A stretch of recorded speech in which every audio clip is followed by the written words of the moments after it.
Debits and credits. Every time a financial transaction is recorded in accounting, at least two of the major categories that we discussed have to be modified. For example, assets, liabilities, equity, revenue, expenses.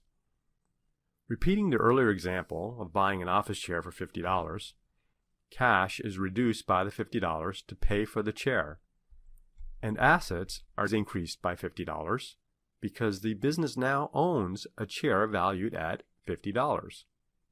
Another way to show the above transaction is to use the accounting terms debits and credits, as shown in the table below. A debit means to increase assets or expenses and decrease liabilities or equity or revenue. Those are the five major accounting classes we discussed. A credit means to decrease assets or expenses and increase liabilities or equity or revenue. Now, you may not have to remember all of this perfectly, but if you are going to have a career in accounting, you will probably have to do so. So looking at the table below, we have two entries, the cash entry, which shows a credit, which is a reduction of cash of $50 to buy the office chair. And then we have an increase in assets, which is a debit of $50 to purchase the office chair. So assets are debited, cash is credited. Again, crediting cash means reducing it. Debiting assets means increasing assets. One easy way to remember cash and debit is to think of your debit card that you have with the bank. A debit card means you already have money that you can use, so it's called a debit card. Adding more money to your bank account actually increases your cash, which is a debit. So debit is an increase in cash. That's an easy way to remember debits with cash. Accounting prefers the terms debits and credits, which are sometimes abbreviated DR and CR, so DR for debit, CR for credit. These terms are used to avoid the confusion that could arise with the use of plus.